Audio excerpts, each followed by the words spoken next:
Okay. Let me start with what's become a good tradition of initiating the discussion with you, Minister Haddad. Morocco is now ranking among the 30 most popular tourist destinations in the world.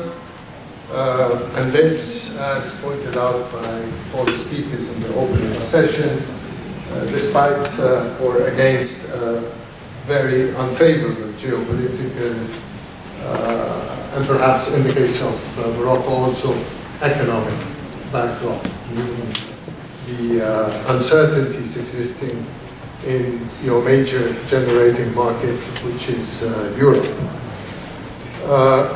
The question is, how would you evaluate the performance of the tourism sector in your country last year within the tourism strategy that you have already announced a few years ago, and particularly in the light of your government's policies to increase airlift capabilities, to develop and diversify product base, to target new source markets, and to create a more competitive environment for different industry players and stakeholders. Broad question, so to you first.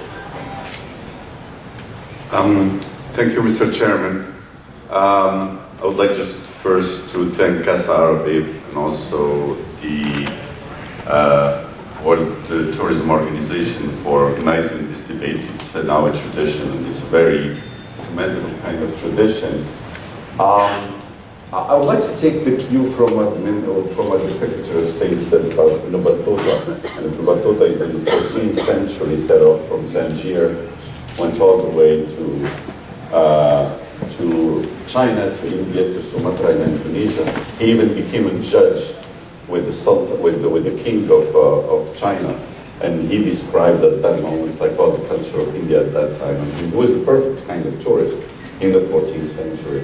Just 2 centuries later, Leo the Africanus, Muhammad ibn Hassan, was there, set off from Granada, and then he came to Fez, then Timbuktu, he went to Cairo, then he went to Rome, and then the Pope of Rome called him Leo the Africanus, which means like Leo. He became Christian, he was Muslim, and then he became Christian. And he was also the perfect kind of tourist. And I think that's the model we need to always get inspiration from in this kind of ecosystem, which we call like the Middle East, North Africa, and the Mediterranean.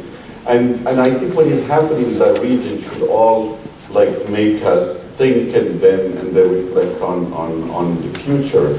And I agree with the Secretary General. Yes, there are problems that exist within the region. There are challenges, there are security challenges. But I think this is the time to think about the future, and the future is now. And the future is investing in that kind of future, is giving hope to people who are working in the industry. I think this is the industry that creates most jobs when you compare it to other sectors. Just let me give you an example of Morocco. For example, Morocco over the last 10 years, agriculture has lost about 8,000 jobs every year on an average. Industry has lost about 13,000 jobs on an average every year. Whereas like tourism and the services have made about 84,000 jobs every year. That's very important to remember, and I think that story could be told in every kind of place. So I think investing in tourism and talking about tourism, talking about the challenges, talking about the future of our industry.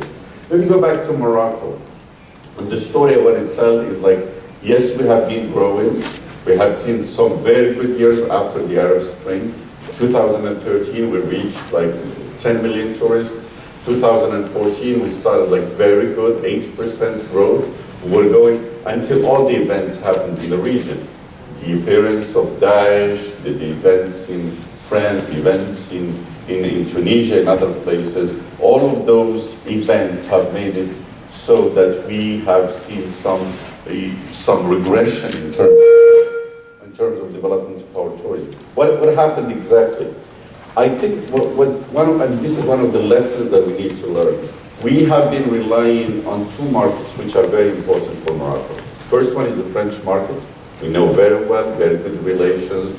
They are established, the investors are established in Morocco, and French actors and operators know Morocco very well as a destination. We used to be the first destination outside of Europe for the French. And then the second market is the Spanish market. And the Spanish market, geographic proximity, very close culturally, and then historically it's a very close kind of market. So these are the markets that represent about 50% of our market share. And when these two markets have problems, then the destination has problems. So what we have been seeing throughout like the last 2 years is a regression on terms of the French market, and that also creates problems with the Italian market and the Belgian market. And we have seen also some diminution in terms of the Spanish market due to the crisis, due to the economic crisis as well. So what we did in order to respond to that situation, one of the things we did is like we tried to invest more in other markets that have been knowing a lot of growth. The German market, the UK market, very important. So at the same time that we have seen like reduction on the French market and the Spanish market, we have seen progression on the German market, the UK market. We have also like branched off in order to develop our activities, mostly in some emergent markets like the Scandinavian, the Russian market, the Arab market, and there where we have like a really good advantage is the West African markets, where we get something like 300,000 people crossing through the hub of Casablanca, and a lot of it like become tourists as well. One other thing that we have done in order to deal with the situation now and the challenges that exist because of geostrategic situation is the fact that we have stressed more the domestic market in Morocco. It used to be 25% in 2012. Now it's about 33% of our market, domestic market. And we know from our Spanish friends, but also from the French, is that the more you have in domestic tourism, the more mature your destination becomes, the more there is use of your industry, and also the more resilient your destination becomes, because people domestically will travel no matter how. So that development has meant that the Moroccan destination has become like more mature, it has also become more resilient, and that has also encouraged a lot of the investors to stay in Morocco, to invest more. We have been able to withdraw more investment despite the crisis that has started to happen like mid-2014 up until now.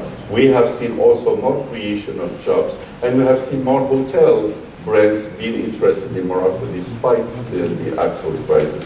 So the lesson, I think, is that yes, there are challenges that exist within the region. It's challenges for all of us. We need to face them. We need to find a way together to deal with these kinds of challenges. But I think we need to invest in tomorrow, and we need to invest now. I think governments need to step in, and we are doing that. We need to step in order to branch off and diversify the markets, invest more in the domestic markets, support the airline industry. It's very important for the destination. But I mean, one last thing is like, let's also think about the impact of our activity on the environment, on the ecosystem. It's very important. So that's also the future of our planet, it's the future of our destination. Very much. Thank you very much.